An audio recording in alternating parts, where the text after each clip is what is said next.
Welcome to BL Stories, where romance, drama, and unforgettable boys' love come to life.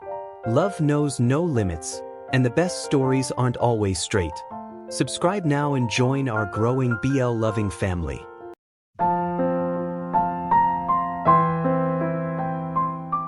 Chapter 15.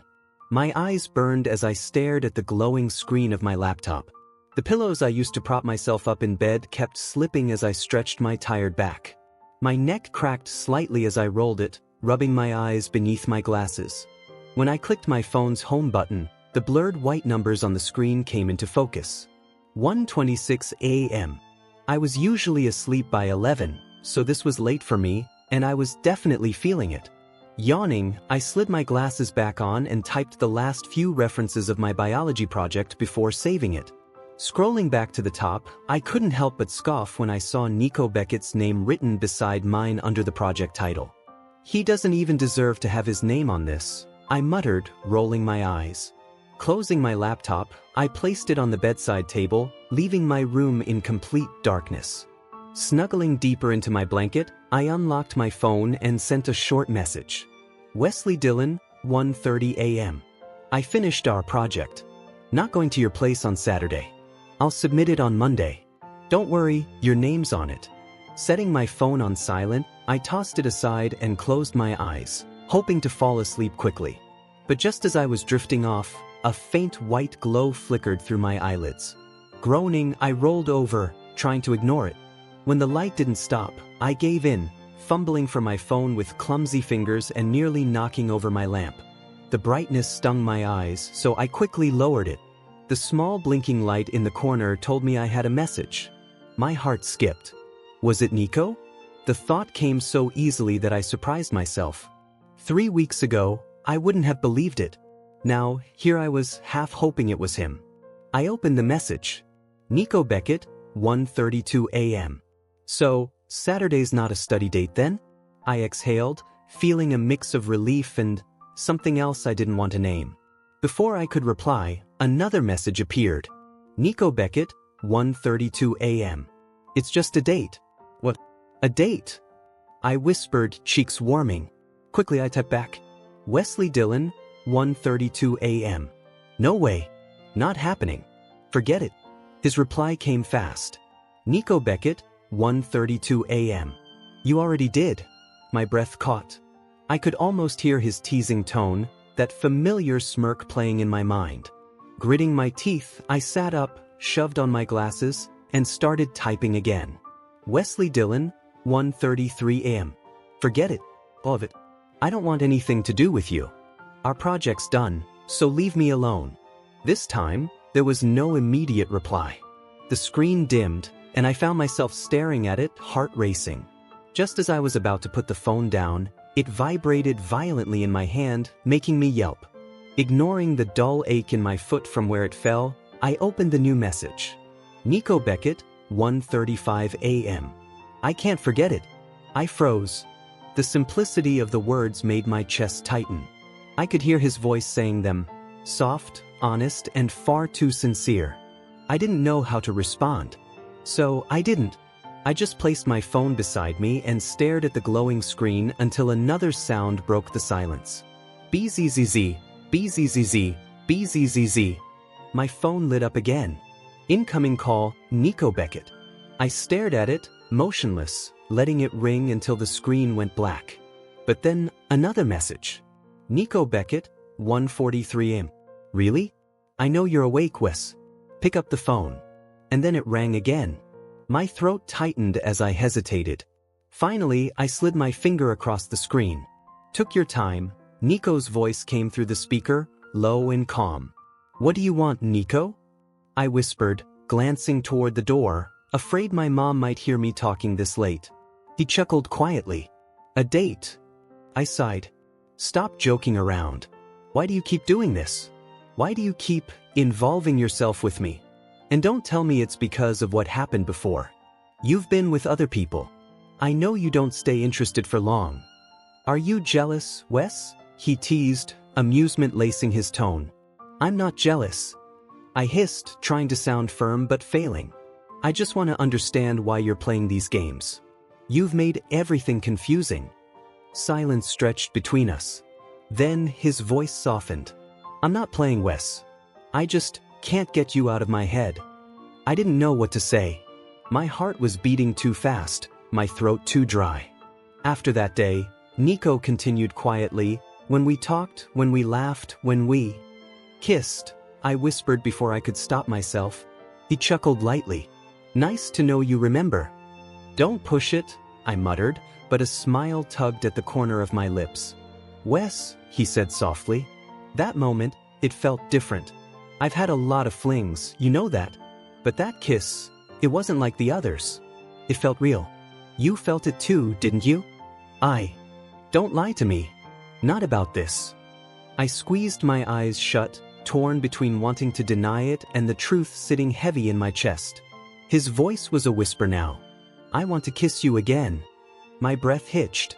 I pulled my knees to my chest, curling under the blanket as if it could shield me from the warmth rising inside. For a long moment, there was only silence, his steady breathing on the line, matching mine. And then, barely audible, I whispered back, "Me too." He chuckled softly, and the sound filled the quiet room. For a while, neither of us spoke.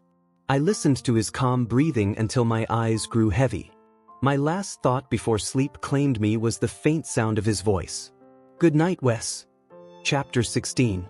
Despite going to bed so late, I woke up surprisingly refreshed as sunlight slipped through the curtains. I wasn't groggy, though I knew the lack of sleep would probably catch up to me by afternoon. There was, however, a sharp pain on my lower back. When I patted the sore spot, my fingers brushed against something hard beneath me. I groaned as I pulled my phone out from under my body. The screen flashed a red battery icon before going black again. With a sigh, I stretched and swung my legs over the side of the bed, plugging my phone into charge. Rubbing my eyes, I reached for my glasses on the nightstand, only to realize I had fallen asleep wearing them. "Great," I muttered, voice still rough from sleep. When I looked back at my bed, my blanket was tangled on the floor and my pillows were everywhere. My glasses, bent out of shape, sat near the edge of the mattress. "Nice one, Wes," I mumbled in frustration. Flicking the loose hinge, I folded them carefully and set them aside to bring to the store after school. Spare glasses," I muttered under my breath, rummaging through my nightstand until I found an old case. Inside was a pair of thick-lensed, dark green frames. I tried them on, immediately grimaced, and tossed them back in the drawer. No way I was wearing those. I sighed and went to my desk, pulling out a small box of contact lenses. I had tried them once over summer break but gave up after a week. They always felt strange. Still, with my glasses broken, I didn't have much of a choice. After nearly 10 minutes of blinking and tearing up in front of the mirror, the lenses were finally in place. My vision cleared, and I exhaled in relief. The rest of the morning went on as usual. I brushed my teeth, ran wet fingers through my slightly wavy hair, put on my school uniform, and ate a quick breakfast downstairs. Mom's car was already gone, and my sister Jamie's small hatchback was parked halfway onto the sidewalk, as if she'd lost a fight with the curb. Typical. Grabbing my phone, only half charged, I slipped out quietly. Waking Jamie before noon was a dangerous mistake I didn't plan to repeat. The walk to the train station was calm, the air crisp and bright. I sat on my usual bench and turned on my phone, blinking as the sunlight made my contacts sting. The woman who always sat a few seats away, sharp glasses, pointy heels, always reading the newspaper, looked up at me. I could tell she noticed the change. When you see someone every morning for years, even a small difference stands out. People notice when something changes. And Nico, he had changed too. When my phone finally powered on, a few notifications popped up. None were from him. I tried not to feel disappointed as I opened the others. One was from Benny, claiming he'd overslept all 7 of his alarms but was still coming to school. The other was from Sophia. I hesitated before opening hers. "Sophia, yesterday, 3:35 p.m. Hey Wes, you okay? Heard you went home early. I'm worried. You seemed fine before though? Did you eat something bad at lunch?" Sophia, yesterday, 4:02 p.m. There's been a bad bug going around. You didn't catch it, did you? Want me to bring you meds? Sorry if you're resting r.n, I'm just worried. Message me when you can. I smiled faintly. Sophia's kindness always warmed me, but the warmth was quickly followed by guilt. I liked her. She was sweet, thoughtful, and easy to be around. Her company felt safe, comfortable, even. But that was the problem. It was just comfortable. When I thought about her, there was no rush in my chest, no spark that lingered long after she was gone. It wasn't like what I felt when I thought of Nico. Just remembering him, his voice, the way he looked at me, was enough to make my heartbeat quicken. I told myself it was just attraction, that maybe I was confusing curiosity for something deeper.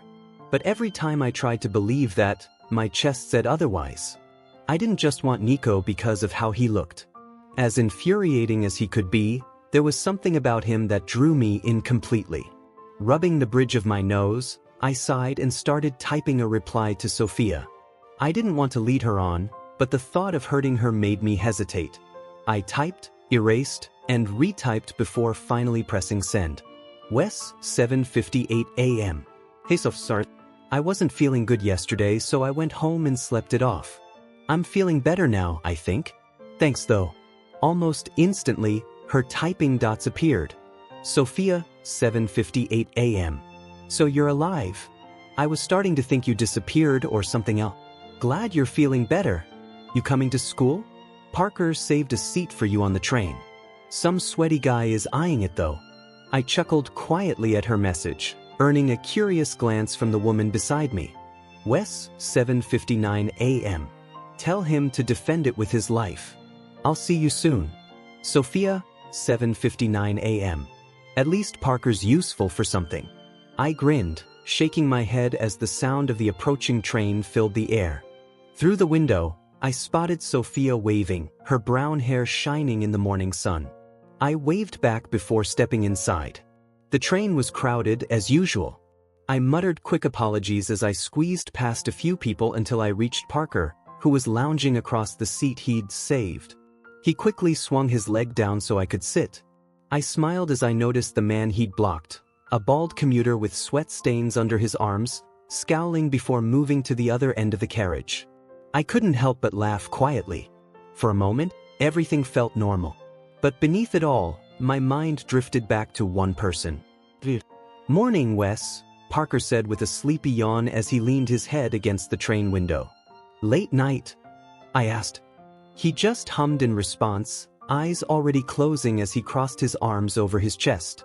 Night, Parker, Sophia joked softly before turning to me with a small, knowing smile.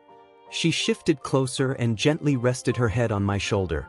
I tensed, holding my breath as her hair brushed against my jaw. Her hand rested lightly on my forearm and slowly, almost shyly, her fingers found mine, intertwining them together. I thought about pulling away, but I couldn't bring myself to do it. My palms grew clammy, but if Sophia noticed, she didn't say a word. Instead, she smiled faintly and snuggled a little closer.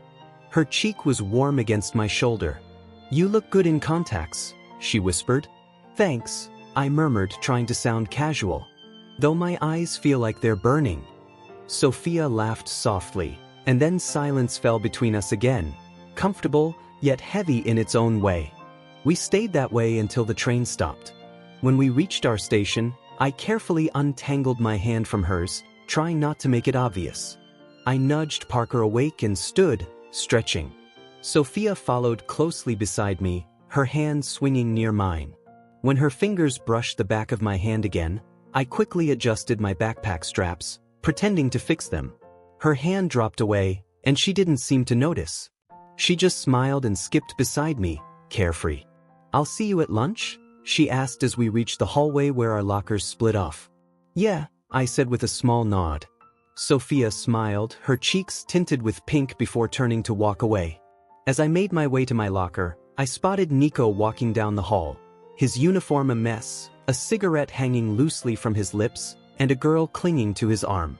I rolled my eyes at the sight of his disheveled hair and her smudged lipstick. The girl tugged on his sleeve, and Nico leaned down to kiss her quickly, eyes half-lidded with boredom.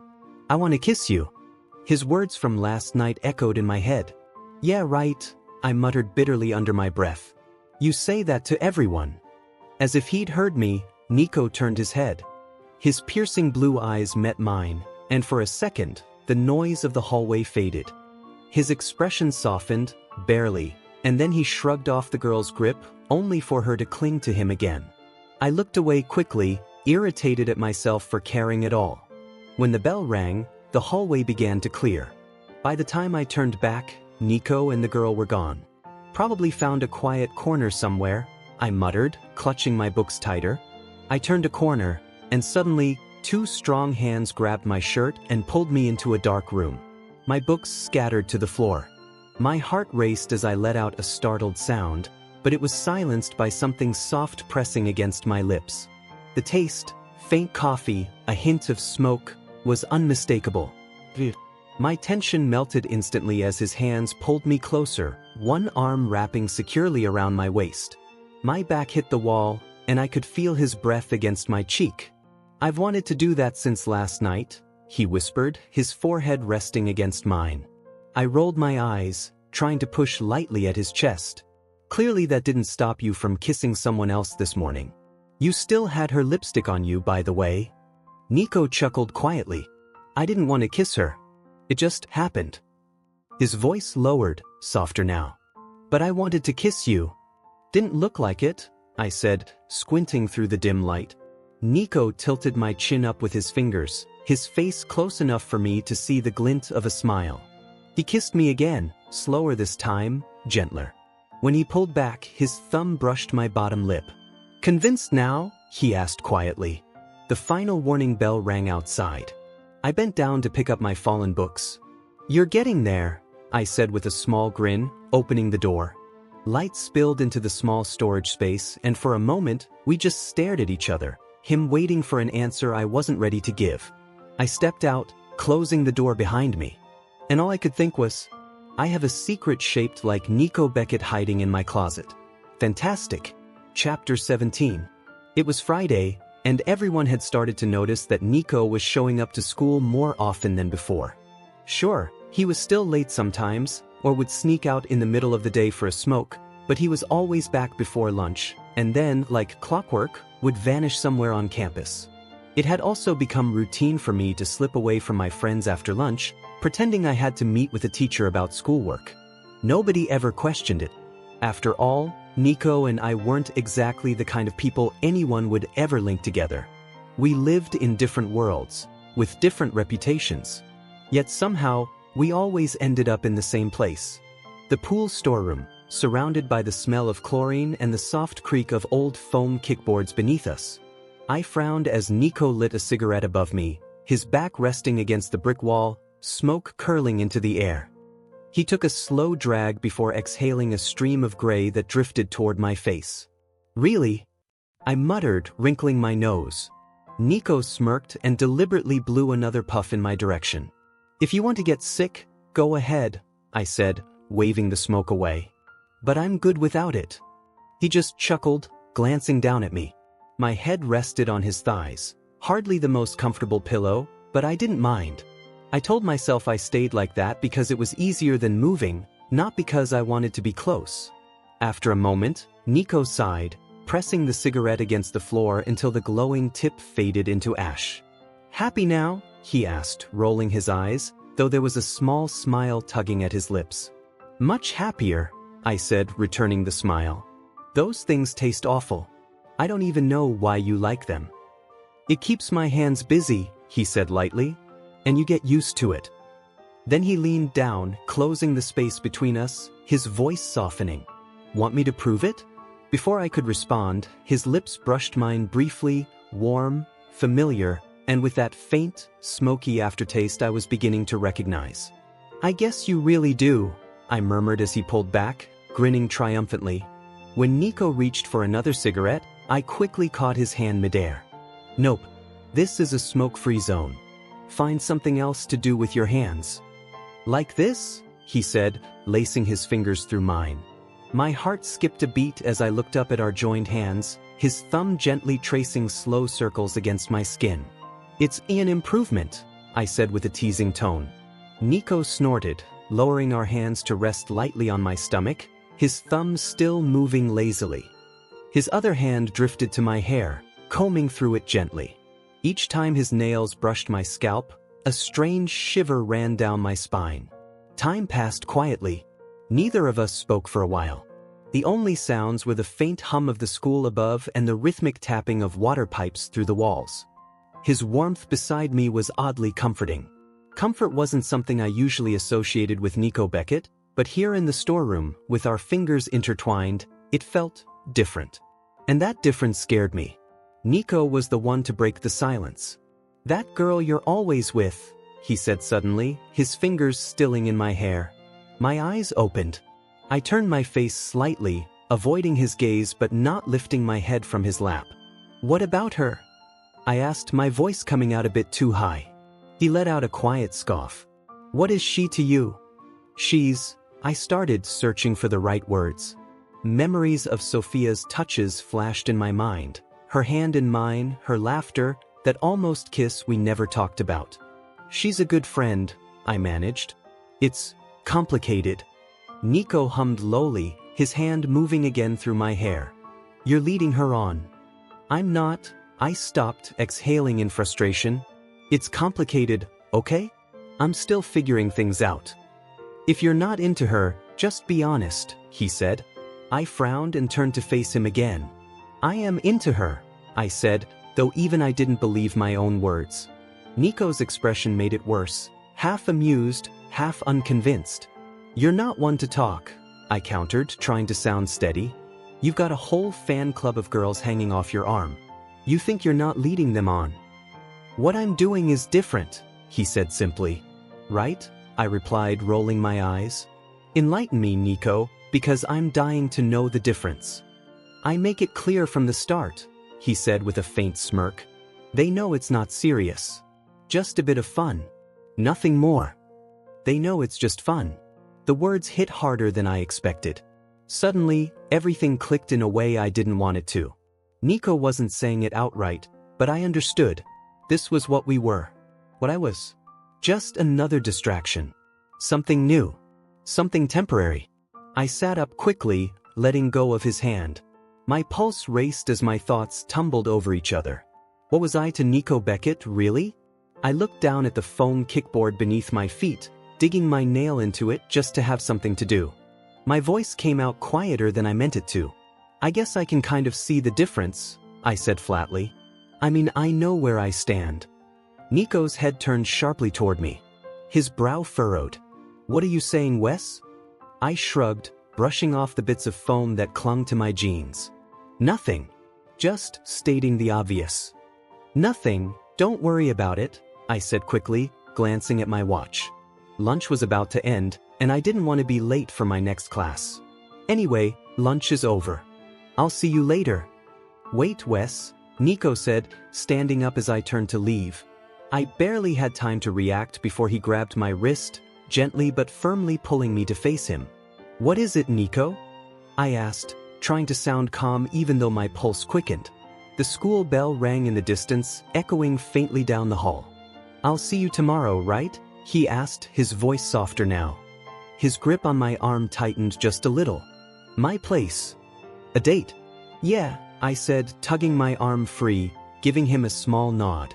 "Tomorrow." "A date? Just a hangout. Nothing serious, right?" Then why did my chest feel heavier with every step I took away from him? "Where are you going?" Jamie's voice drifted from the top of the stairs. Her tone was lazy and tired, her hair a tangled mess on top of her head. She yawned so wide I thought her jaw might crack. "Actually, a better question. Who are you going to?" "You must still be half asleep," I said, rolling my eyes. Jamie shook her head, yawning again as she came down the stairs. "Nope, I'm wide awake, little bro, awake enough to notice that you actually brushed your hair today. And wait," she sniffed the air dramatically, "are you wearing cologne?" "Jamie," I groaned, putting on my shoes as she squealed with laughter. "Oh my gosh, you are. Who's the unlucky girl?" she teased, waving her hand in front of her face as if fanning the scent closer. "I'm not meeting a girl," I said, cheeks heating up as I slung my bag over my shoulder. Jamie smirked. "Then who's got you putting in effort, Wes?" I ignored her completely, stepping out the door as she called after me with more teasing remarks. As I walked down the street toward Nico's house, I caught the faint smell of my cologne again. It wasn't much, but still, Jamie was right. I had made an effort for Nico Beckett. "What are you doing, Wesley?" I muttered under my breath, rubbing my wrists on my jeans to try and dull the scent. My heart started to race as Nico's colorful house came into view. Taking a deep breath, I walked up the steps and knocked on the door. After a few seconds, the door opened, but it wasn't Nico standing there. Instead, a kind-looking elderly woman with long gray hair braided neatly down her back smiled at me. Her bright blue eyes looked almost exactly like Nico's. "Yes?" she asked warmly. "Oh, hi. I'm Wesley Dillon," I said awkwardly, trying not to sound nervous. Nico invited me over." The woman's eyes twinkled. "Ah, Nicholas invited you? Well, then you'd better come in." She laughed lightly, stepping aside to let me through. "I'm Belinda, Nicholas's grandmother. But you can just call me Belle." "Nice to meet you, Belle," I said, my voice a little too polite. Belle smiled kindly. "He's upstairs, but I'm afraid he's still asleep. I'll have to scold him for not greeting his guests properly." "Oh no, really, it's okay. I'm probably early," I said quickly. Belle gave me a knowing smile, clearly not believing me but too kind to argue. "Do you know where his room is?" I nodded, a bit uncertainly. "Go ahead and wake him," she said with a mischievous grin. "Cold water works best, in my experience." I laughed softly. "I'll keep that in mind." Nico's room was dark, the curtains drawn. I placed my bag down quietly on the floor. The faint sound of his breathing filled the stillness of the room. He was fast asleep, completely unbothered by the world. I couldn't help noticing the messy state of his room. Clothes scattered on the floor, sketchbooks piled on the desk, guitar resting against the wall. He looked peaceful. His hair was a mess, falling over his forehead. "Hey, Nico," I said softly, shaking his shoulder. He mumbled something incoherent and turned over. "Nico," I said again, a bit firmer. He groaned. I sighed and shook him harder. "Come on, wake up already." Before I could react, his eyes suddenly opened, and in one smooth movement, he grabbed my arms and pulled me down onto the bed. "Nico!" I gasped, but he only laughed, his sleep-rough voice low and teasing. "Morning," he said, his tone still husky from sleep. "It's barely morning anymore," I muttered, wiggling my wrist to show him my watch. Nico smiled lazily. "How'd you get in this time? Spare key again?" "Your grandma," I said, catching my breath. She likes you," Nico said, sitting up slowly. "She's nice, huh?" "She is," I admitted. He smiled again, gentle this time. For a moment, we just sat there, the air between us quiet but charged with unspoken things. "Why are you smiling at me like that?" I asked, raising an eyebrow. "Because you're honest today," he said softly, his grin widening when I frowned in embarrassment. "Shut up," I muttered, giving him a light shove on the shoulder. He fell back laughing, the sound warm and genuine. And despite myself, I laughed too. "Nicholas, if you have a friend coming over, you can't just stay in bed," Belle scolded as Nico and I walked into the kitchen. She gave me an apologetic smile before turning back to her grandson with a firm look. "And aren't you going to offer him something to drink? He'll think you were raised without manners." Yeah, Nico replied casually, giving her a quick kiss on the top of her head. Belle sighed but smiled anyway, murmuring something under her breath as Nico pulled her into a playful hug. For a moment, I just watched quietly. There was something different about him here. He seemed relaxed. Softer. Warmer. It was nice. "Don't be a meme, mister," Belle said, swatting his side before turning back to me. "And Wesley, dear, it was lovely meeting you, but I'm running late for my pottery class. Do come by again sometime. I'd love to chat properly, over refreshments." Her words were playfully pointed toward Nico, who rolled his eyes as I tried not to laugh. Belle soon left, and the house fell quiet again. I ran my fingers over the smooth stone counter, remembering the first time I'd been here, awkward, uncertain, surrounded by the unknown. Somehow, that same kitchen now felt comfortable, like it belonged in a memory I didn't mind keeping. "So," I said, smirking a little, "you're not going to offer me something to drink, Nicholas?" Nico laughed, shaking his head. "We're heading out soon anyway." "Heading out?" I tilted my head, confused. He grabbed his jacket from the back of a chair. "What, you thought we'd just sit around here all day?" "Honestly," I admitted, rubbing the back of my neck. "Yeah, kind of." Nico chuckled, leaning one elbow on the counter. "If you'd rather stay in, I don't mind. I can think of plenty of things we could do here." The teasing looks in his eyes made me instantly flustered. I quickly threw my backpack over my shoulder. "Nope, let's go out." He laughed again, clearly amused. Opening the fridge, he began rummaging around, pulling out a few food containers and a bottle of iced tea. "What's that for?" I asked. "Food," he replied simply, flashing a grin. "We'll need it for later. There's a picnic basket in the bottom cupboard behind you. Grab it for me." I turned, searching until I found a bright green picnic basket. "This one." "That's the one," Nico said. He started loading everything into it, his movements calm but deliberate. When he was done, he latched it shut, grabbed his car keys from the tray, and nodded toward the door. "Let's go." "Where are we going?" I asked as Nico placed the basket in the back seat. He didn't answer right away, just gave me a mysterious smile as he started the engine. "Seriously, Nico, you're not taking me somewhere sketchy, right? Like into the woods or something?" I teased, half joking but half serious. Nico's lips curved into a smirk. "Woods?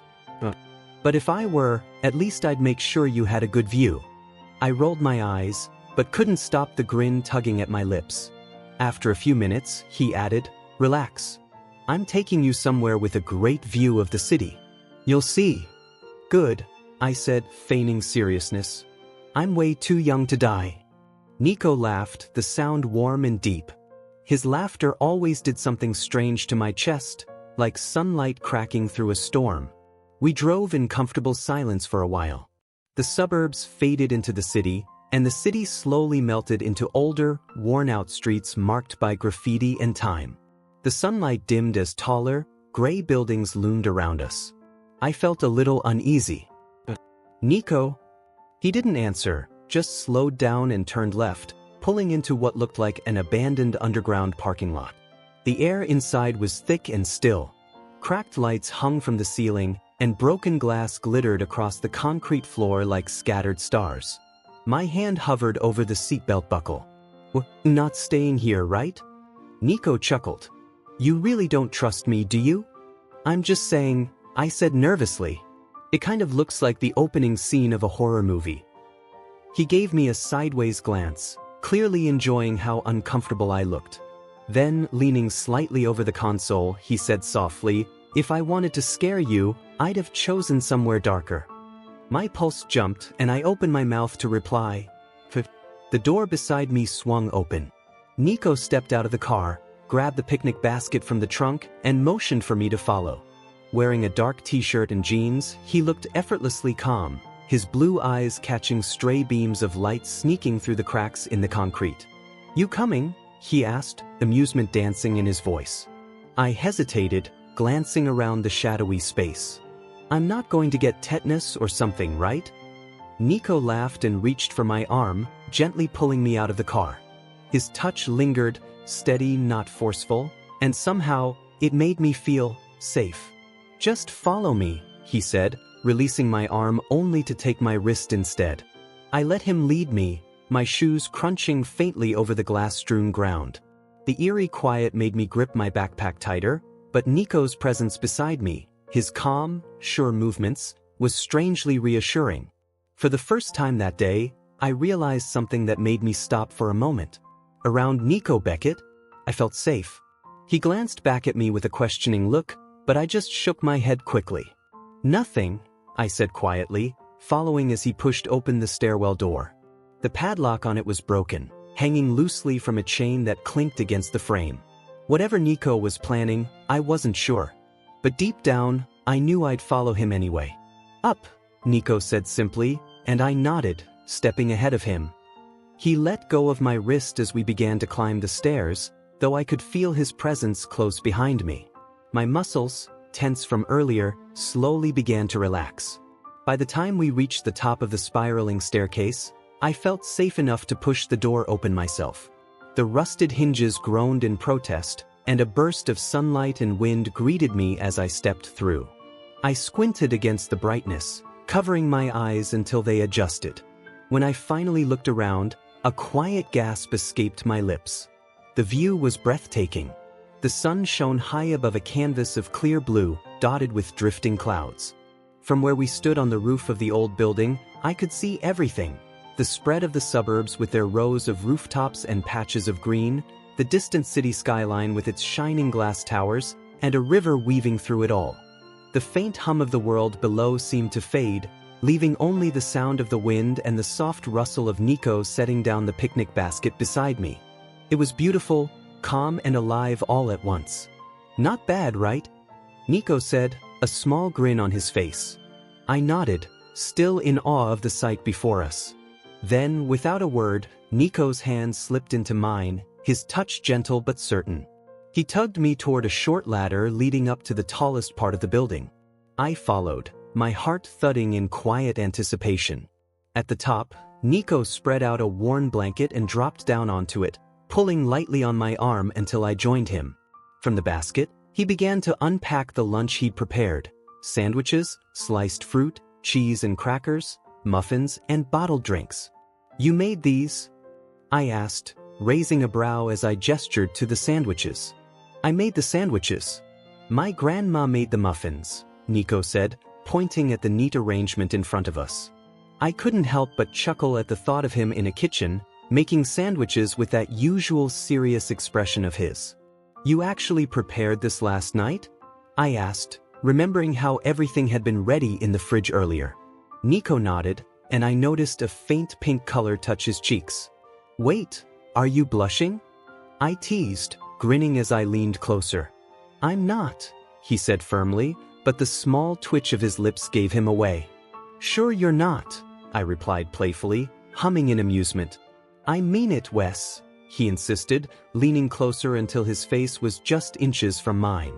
I opened my mouth to tease him again, but before I could, he silenced me the only way Nico knew how, by leaning in and pressing his lips gently against mine. For a moment, the world went still. The warmth of the sun, the breeze, and the quiet between us all seemed to fade. I didn't push him away. Instead, I found myself closing my eyes, feeling the softness of the moment rather than thinking about what it meant. When he finally pulled away, a knowing smile curved on his lips. "You're blushing now," he said, flicking my cheek lightly. "I am not," I said quickly, turning away to hide my face as he chuckled. To distract myself, I grabbed one of the sandwiches and took an exaggerated bite. Unfortunately, it was delicious, which only made my attempt to act annoyed completely useless. "Good?" Nico asked, his tone teasing. "Terrible," I lied between bites, earning a laugh from him. He handed me another sandwich anyway and leaned back casually, one arm draped behind me. The air around us felt softer somehow. Without realizing it, I leaned into him a little, my head resting against his shoulder. For a while, neither of us spoke. We just sat there, watching the horizon stretch endlessly before us. The city, the sky, and the quiet space that belonged only to us.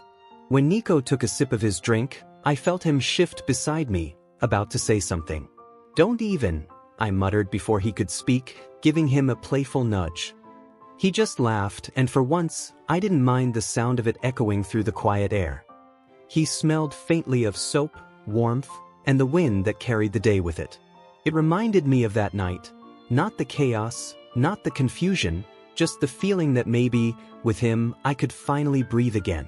Chapter 18. "Nicholas, if you have a friend coming over, you can't just stay in bed," Belle scolded as Nico and I walked into the kitchen. She gave me an apologetic smile before turning back to her grandson with a firm look. "And aren't you going to offer him something to drink? He'll think you were raised without manners." Yeah, Nico replied casually, giving her a quick kiss on the top of her head. Belle sighed but smiled anyway, murmuring something under her breath as Nico pulled her into a playful hug. For a moment, I just watched quietly.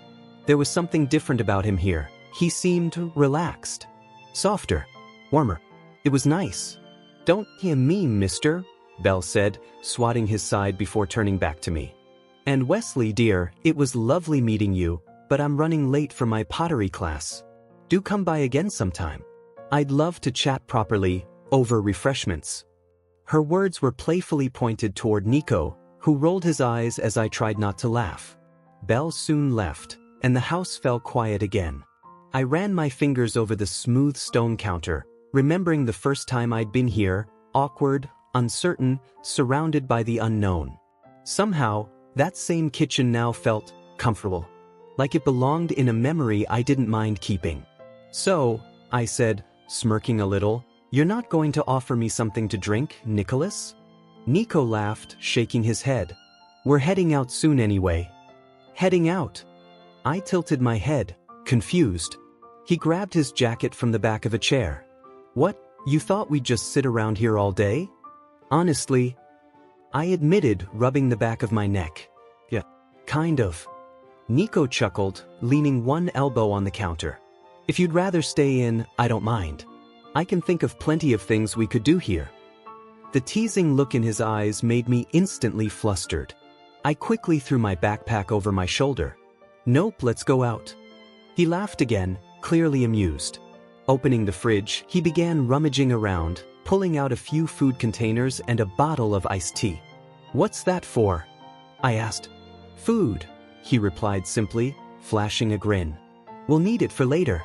There's a picnic basket in the bottom cupboard behind you. Grab it for me." I turned, searching until I found a bright green picnic basket. "This one."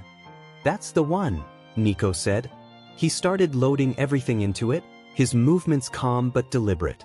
When he was done, he latched it shut, grabbed his car keys from the tray, and nodded toward the door. "Let's go." "Where are we going?" I asked as Nico placed the basket in the back seat. He didn't answer right away, just gave me a mysterious smile as he started the engine. "Seriously, Nico, you're not taking me somewhere sketchy, right? Like into the woods or something?" I teased, half joking but half serious. Nico's lips curved into a smirk. "Woods? But if I were, at least I'd make sure you had a good view." I rolled my eyes, but couldn't stop the grin tugging at my lips. After a few minutes, he added, "Relax. I'm taking you somewhere with a great view of the city. You'll see." "Good," I said, feigning seriousness. "I'm way too young to die." Nico laughed, the sound warm and deep. His laughter always did something strange to my chest, like sunlight cracking through a storm. We drove in comfortable silence for a while. The suburbs faded into the city, and the city slowly melted into older, worn-out streets marked by graffiti and time. The sunlight dimmed as taller, gray buildings loomed around us. I felt a little uneasy. "Nico?" He didn't answer, just slowed down and turned left, pulling into what looked like an abandoned underground parking lot. The air inside was thick and still. Cracked lights hung from the ceiling, and broken glass glittered across the concrete floor like scattered stars. My hand hovered over the seatbelt buckle. "We're not staying here, right?" Nico chuckled. "You really don't trust me, do you?" "I'm just saying," I said nervously. "It kind of looks like the opening scene of a horror movie." He gave me a sideways glance, clearly enjoying how uncomfortable I looked. Then, leaning slightly over the console, he said softly, "If I wanted to scare you, I'd have chosen somewhere darker." My pulse jumped, and I opened my mouth to reply. The door beside me swung open. Nico stepped out of the car, grabbed the picnic basket from the trunk, and motioned for me to follow. Wearing a dark t-shirt and jeans, he looked effortlessly calm, his blue eyes catching stray beams of light sneaking through the cracks in the concrete. "You coming?" he asked, amusement dancing in his voice. I hesitated, glancing around the shadowy space. "I'm not going to get tetanus or something, right?" Nico laughed and reached for my arm, gently pulling me out of the car. His touch lingered, steady, not forceful, and somehow, it made me feel safe. "Just follow me," he said, releasing my arm only to take my wrist instead. I let him lead me, my shoes crunching faintly over the glass-strewn ground. The eerie quiet made me grip my backpack tighter, but Nico's presence beside me, his calm, sure movements, was strangely reassuring. For the first time that day, I realized something that made me stop for a moment. Around Nico Beckett, I felt safe. He glanced back at me with a questioning look, but I just shook my head quickly. "Nothing," I said quietly, following as he pushed open the stairwell door. The padlock on it was broken, hanging loosely from a chain that clinked against the frame. Whatever Nico was planning, I wasn't sure. But deep down, I knew I'd follow him anyway. "Up," Nico said simply, and I nodded, stepping ahead of him. He let go of my wrist as we began to climb the stairs, though I could feel his presence close behind me. My muscles, tense from earlier, slowly began to relax. By the time we reached the top of the spiraling staircase, I felt safe enough to push the door open myself. The rusted hinges groaned in protest, and a burst of sunlight and wind greeted me as I stepped through. I squinted against the brightness, covering my eyes until they adjusted. When I finally looked around, a quiet gasp escaped my lips. The view was breathtaking. The sun shone high above a canvas of clear blue, dotted with drifting clouds. From where we stood on the roof of the old building, I could see everything. The spread of the suburbs with their rows of rooftops and patches of green, the distant city skyline with its shining glass towers, and a river weaving through it all. The faint hum of the world below seemed to fade, leaving only the sound of the wind and the soft rustle of Nico setting down the picnic basket beside me. It was beautiful, calm and alive all at once. "Not bad, right?" Nico said, a small grin on his face. I nodded, still in awe of the sight before us. Then, without a word, Nico's hand slipped into mine, his touch gentle but certain. He tugged me toward a short ladder leading up to the tallest part of the building. I followed, my heart thudding in quiet anticipation. At the top, Nico spread out a worn blanket and dropped down onto it, pulling lightly on my arm until I joined him. From the basket, he began to unpack the lunch he'd prepared: sandwiches, sliced fruit, cheese and crackers, muffins, and bottled drinks. "You made these?" I asked, raising a brow as I gestured to the sandwiches. "I made the sandwiches. My grandma made the muffins," Nico said, pointing at the neat arrangement in front of us. I couldn't help but chuckle at the thought of him in a kitchen, making sandwiches with that usual serious expression of his. "You actually prepared this last night?" I asked, remembering how everything had been ready in the fridge earlier. Nico nodded, and I noticed a faint pink color touch his cheeks. "Wait, are you blushing?" I teased, grinning as I leaned closer. "I'm not," he said firmly, but the small twitch of his lips gave him away. "Sure, you're not," I replied playfully, humming in amusement. "I mean it, Wes," he insisted, leaning closer until his face was just inches from mine. I opened my mouth to tease him again, but before I could, he silenced me the only way Nico knew how, by leaning in and pressing his lips gently against mine. For a moment, the world went still. The warmth of the sun, the breeze, and the quiet between us all seemed to fade. I didn't push him away. Instead, I found myself closing my eyes, feeling the softness of the moment rather than thinking about what it meant. When he finally pulled away, a knowing smile curved on his lips. "You're blushing now," he said, flicking my cheek lightly. "I am not," I said quickly, turning away to hide my face as he chuckled. To distract myself, I grabbed one of the sandwiches and took an exaggerated bite. Unfortunately, it was delicious, which only made my attempt to act annoyed completely useless. "Good?" Nico asked, his tone teasing. "Terrible," I lied between bites, earning a laugh from him. He handed me another sandwich anyway and leaned back casually, one arm draped behind me. The air around us felt softer somehow. Without realizing it, I leaned into him a little, my head resting against his shoulder. For a while, neither of us spoke. We just sat there, watching the horizon stretch endlessly before us. The city, the sky, and the quiet space that belonged only to us. When Nico took a sip of his drink, I felt him shift beside me, about to say something. "Don't even," I muttered before he could speak, giving him a playful nudge. He just laughed, and for once, I didn't mind the sound of it echoing through the quiet air.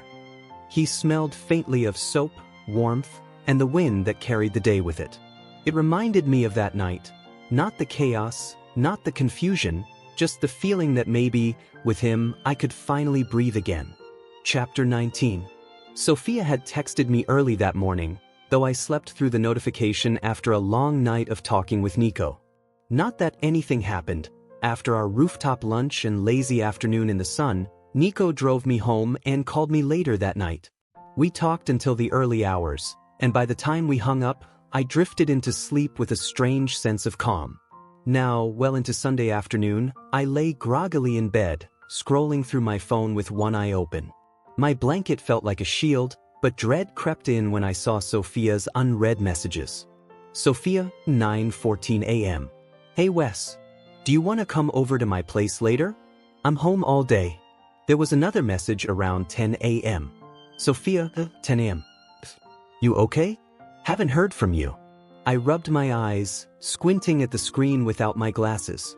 My thumb hovered before I finally typed a reply. Wes, 3:30 p.m. Yes, sounds good. Sorry, I was asleep. Late night. Almost immediately, the typing dots appeared. Her profile picture, a candid shot of her laughing, hair loose around her face, stared back at me. She looked so effortlessly happy. I wondered if she would still smile that way if she knew I didn't feel the same way she did. Sophia, 3:30 p.m. Studying all night? I have coffee and food, smiley face. I smiled faintly. I could almost picture her waiting at her kitchen counter with 2 steaming mugs, her kindness pouring out like the coffee she loved. Sophia, 3:31 p.m. Do you want to come over now? My chest tightened. I typed back before I could overthink it. Wes, 3:32 p.m. Sure. See you in a few. Turning off my phone, I buried my face in my pillow. You need to stop this, Wesley. I mumbled into the fabric, my voice muffled. After a few minutes of convincing myself to move, I got out of bed and threw on yesterday's clothes. I fixed my hair as best I could, then put in my contacts, blinking through the mild sting. When I leaned toward the mirror, I winced at the sight of my roots, dark brown showing through what used to be a warm blonde. I really need to fix this, I muttered. Before I could move, the bathroom door burst open. Gotta pee, Jamie announced, rushing past me. A second later, I heard her groan from behind the inner door. You're the only guy here, Wes. Can you please put the seat down? Sorry. I called out sarcastically, shaking my head. Jamie soon emerged, still in her ridiculous pajamas and with half her hair falling out of a messy bun. She washed her hands, glancing at me through the mirror. You really need to fix your hair. It looks like a Muppet died on your head. I know, I grumbled. You don't need to remind me. Why not just go back to your natural color? You know Mom said blonde wouldn't suit you. Yeah, I sighed. You were all right. I'll dye it back soon. I can grab the dye after work, she said, flashing a grin as she wiped her hands. Maybe help you fix whatever that is. Thanks, I said, dodging her soapy hand as I headed out of the bathroom. After grabbing my phone and wallet, I made my way downstairs. Jamie was in the kitchen now, drinking straight from the orange juice carton. I waved goodbye, and she waved back lazily. The walk to Sophia's house should have taken 15 minutes, but I somehow stretched it to half an hour. I took the longer route around the park, stalling, my feet moving slower with every step. A part of me wanted to turn around, to head back to the place that felt safe and confusing all at once. But instead, I found myself standing in front of Sophia's home, a neat, 2-story gray house surrounded by perfectly trimmed shrubs. I hesitated before raising my hand to knock, but the door flew open first. Wes! Sophia beamed, rushing forward to wrap her arms around me. Her laughter filled the doorway as she hugged me tightly. I returned the gesture awkwardly, giving her a couple of light pats on the back. She smelled like vanilla and something floral. When she pulled away, her smile softened, and before I could react, she pressed a quick kiss on my cheek. I missed you, she said warmly. You saw me on Friday, I replied, trying to keep my voice light. I know, she teased, tugging on my hand. Still missed you though. Come on, I made lunch. Eggs, bacon, toast, and of course coffee. You didn't have to go through the trouble, I said, but she waved it off with a small laugh. I wanted to.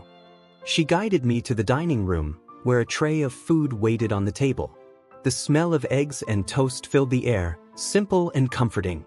Thanks, Soph, I said, offering a small smile as I sat down. Anything for you, she replied, settling into the chair beside me. I took a bite of the meal. It wasn't exactly warm anymore, but it was thoughtful, and that mattered more than the taste. It's good, I said honestly, forcing a smile that didn't quite reach my eyes. Exactly what I needed. Sophia smiled back, her eyes soft and hopeful. I looked down at my plate, guilt stirring in my chest. She deserved someone who looked at her the way she looked at me. And I knew I wasn't that person. I could hear that, Sophia teased, pointing at my stomach, which had just finished its noisy protest. I grinned sheepishly and quickly ate the rest of my food, washing it down with the last bitter sip of coffee. When I set my cutlery neatly across the plate, Sophia stood to grab the dishes. But I gently stopped her, shaking my head and picking them up myself. What a gentleman, she giggled, trailing behind me into the kitchen. As I reached the sink, I felt her hands slip around my waist. Her arms circled me, warm and light, and her cheek pressed softly against my back. I froze for a second, unsure how to react. Her quiet breathing filled the space between us. Are you going to let me wash these dishes? I asked, trying to sound casual even as my pulse quickened. Nope, she murmured with a playful tone, still leaning against me. I forced a laugh and shook my head. Well, I'm doing it anyway. As I rinsed the dishes, Sophia stayed close, her warmth brushing against me. When I finished, I gently pried her hands off and turned to face her. Her hands were small in mine, and a few drops of water ran down her wrist. Sophia took a slow step forward, her expression soft and unreadable. My back met the edge of the counter as she came closer, her eyes searching mine. Wes, she whispered, her voice trembling. Then she reached up, her fingers clutching my shirt as she pulled me into a kiss. My mind went blank. For a second I didn't move, then instinct took over. I returned the kiss hesitantly, my hands hovering uncertainly before resting at her sides. The moment felt heavy, filled with everything unsaid, confusion, affection, and something else I couldn't name. But as her intensity deepened, something inside me pulled back. I gently broke away, breathing unevenly as I stepped aside. Sophia, I stammered. I can't. She blinked, her expression flickering between surprise and hurt. Her hands went to her shirt, straightening the fabric nervously as she looked down. Wes, her voice was barely a whisper. Did I do something wrong? No, I said quickly, my throat tightening. You didn't. I think we're moving a little fast. The words tasted sour as I said them. It wasn't the full truth, but it was easier than explaining the storm in my head. I'm not ready for this kind of thing, I added quietly. Sophia was silent for a long moment. Then, to my surprise, she let out a shaky laugh and brushed away a tear. Thank goodness, she said, laughing softly. I thought you didn't like me. I meant, not that way. Her laugh was forced, but her smile was sincere. I like that about you, Wes. You're honest. Most people wouldn't admit something like that. Her words hit harder than she knew. I'm not honest, I thought. Not with her. Not with myself. I'm not, I began, but Sophia cut me off with a soft, trusting smile. You are, she said firmly, her voice full of faith I didn't deserve. Before I could say anything else, she stepped forward and wrapped her arms around me. Her cheek rested against my chest, her heartbeat steady and real. I hesitated, then slowly placed my hand on her back. I wanted to tell her the truth, that I cared for her, but not the way she wanted me to. That my heart was somewhere else, in a place I didn't fully understand yet. But I said nothing. I just stood there, holding her, while guilt sank deeper into my chest. Later that evening, I sat in the bathroom, a towel around my shoulders as Jamie ran gloved fingers through my hair. The smell of dye filled the air. She leaned forward, elbows pressing against my shoulders as she stared at me through the mirror. "What's with the heavy sighs? You sound like someone who just sent their husband off to war." "Nothing," I muttered. "Doesn't look like nothing to me," she said, moving to sit on the edge of the tub. She crossed her legs, her curious eyes fixed on me. "You came home looking pale. What happened?" "I told you, Jamie. It's nothing." She tilted her head. "Girl trouble then?" "Jamie," I warned, but she kept going. "Definitely girl trouble," she declared dramatically. "Did someone break your heart, my poor little brother?" I sighed, forcing a chuckle. "No one broke anything. I'm just tired. School stuff. Assignments. Exams." Jamie studied me for a moment, then sighed too. "Fine, I'll drop it. Just don't come home looking so miserable, okay? That sad face doesn't suit you." "Wow. Thanks for the support," I said dryly. She grinned and playfully ruffled my hair, smearing a bit of dye on my forehead. "Yeah, I love you too. Now tilt your head this way before I mess this up." I laughed quietly as she continued, her teasing easing the heaviness in my chest, even if just a little. "By the time I'm done," Jamie said confidently, "no one's going to reject you. Trust me." I smiled faintly at her reflection. "Thanks, Jamie." She smiled back. "See? Already better." For a moment I believed her. But deep down I knew the truth. I hadn't been rejected. I was the one who had done the rejecting. And somehow that felt worse. Chapter 20. I swatted Nico's hands away from my head, rolling my eyes. He only grinned, pulling my arms down into my lap while his other hand continued to tug lightly at my newly darkened hair. "Is this actually your natural color?" Nico asked, running his fingers through the strands like he'd discovered a hidden treasure. "Yep. Straight from the box," I said dryly, ducking away from his overly curious hands. "It's been almost a week already, Nico. You'd think you'd be over it by now." "It's just so," he paused, pretending to think deeply. "Boring?" I offered. He shook his head quickly, his nose crinkling. "No, not boring. Just different. I'm not used to seeing you with dark hair. It suits you." His words, paired with that familiar lopsided smile, made my face warm. I quickly pulled my sleeves over my hands, using them to cover my cheeks. "I'd hope so. It's what I was born with," I muttered, shaking my head so that my hair fell across my eyes. It had grown longer since the start of the term, just enough to make me constantly blow it out of my face. The strands flopped right back down every time. Nico chuckled quietly. I didn't stop him when he reached forward to brush my hair aside. His fingertips grazed my cheek, and something about that gentle touch made me lean in without thinking. His palm was warm, steady, grounding. I didn't know when Nico's presence had become so natural to me, but I noticed it more when he wasn't around. At school, Sophia was constantly hovering, and my only escape was the few stolen minutes after lunch when I'd slip away to the back of the pool. Nico was always there, waiting. Somehow, that became my favorite part of the day. He had become my quiet, my safe place. And sometimes, late at night, I'd catch myself wondering what it would feel like to have him there beside me. His warmth close, his sleepy voice murmuring something soft in the morning. The thought alone made me shiver. "You cold?" Nico asked, already starting to take off his sweater. My heart skipped. "I'm fine," I said quickly, patting his arm to stop him. He tilted his head, unconvinced, but slipped his arms back through his sleeves anyway.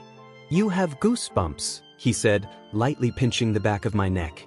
I blushed, looking away. "It's just the air," I mumbled, hoping he wouldn't notice how flustered I was. The storeroom was always chilly, especially in autumn.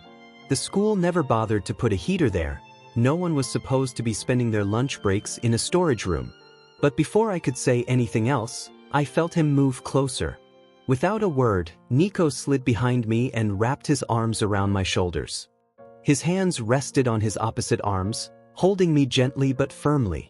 His warmth seeped through the layers of fabric, and I instinctively leaned back into him.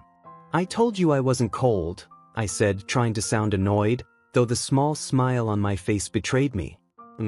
"I know," he hummed, his chest vibrating against my back. You don't have to warm me up, I muttered, though I didn't move away. Instead, I tucked myself closer, resting my head beneath his chin. I know, he said again, softer this time. I tilted my head to look up at him. From this angle, I could see the curve of his jaw, the faint stubble there, and the glint of his lip ring catching the light. He smiled faintly, and for a second, everything outside that small storeroom disappeared. Well, I whispered, my voice barely above a breath, as long as you know.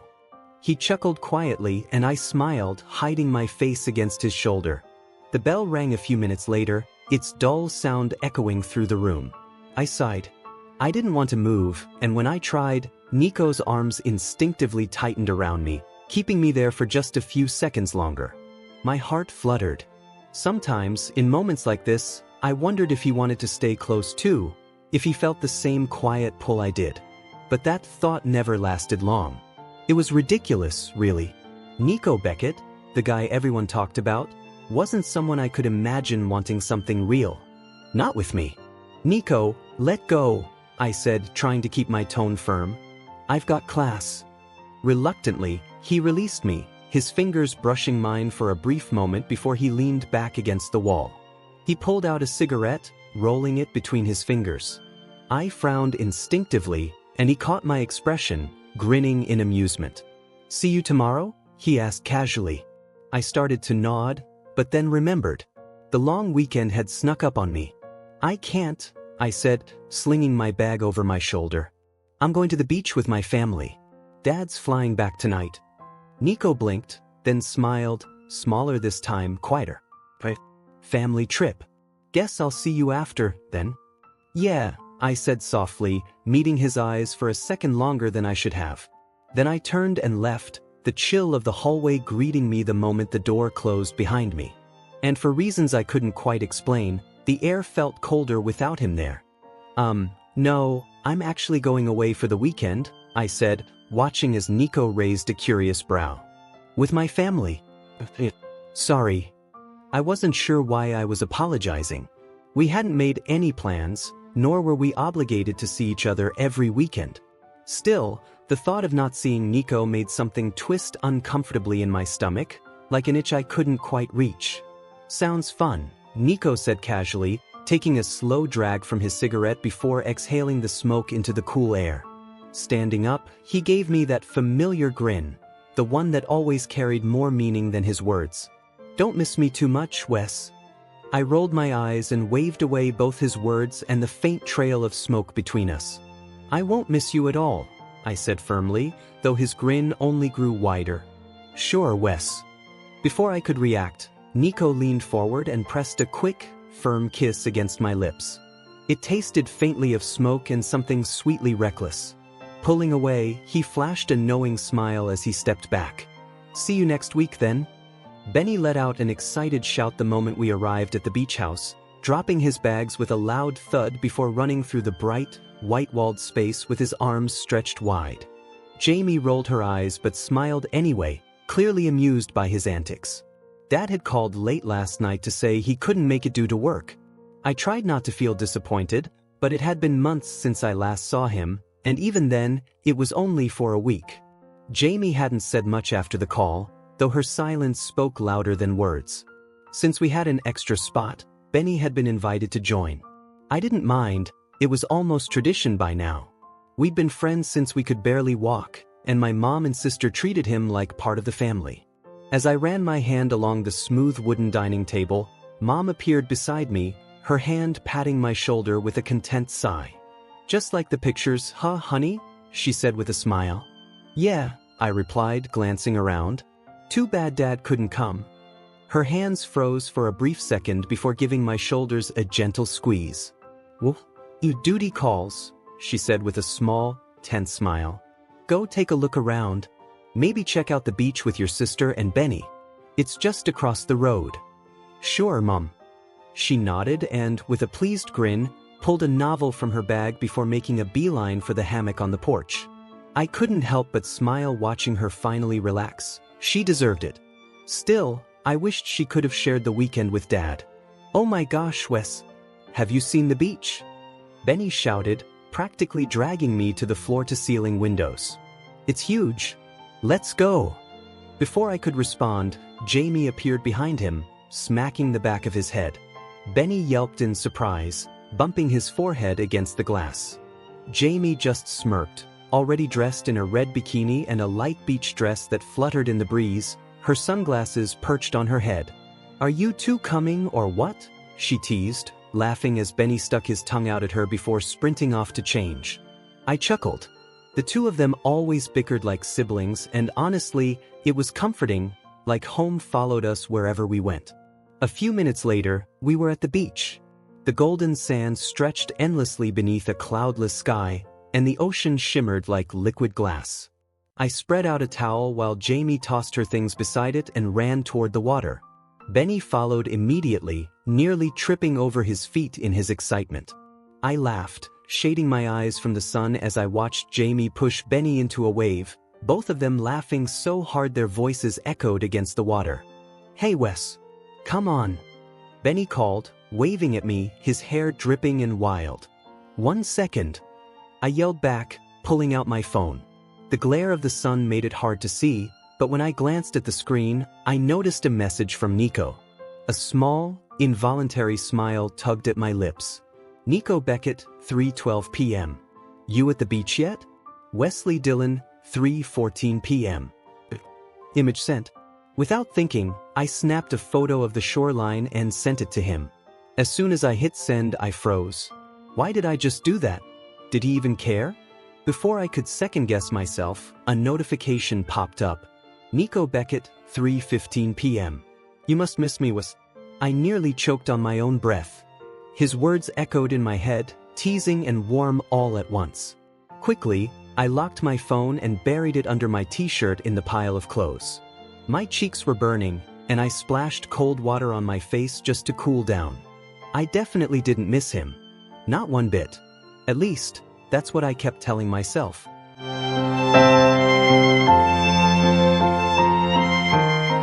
Thanks for listening to today's BL story. If it made your heart skip a beat, don't forget to like, comment, and subscribe. Only here on BL Stories, where love knows no limits.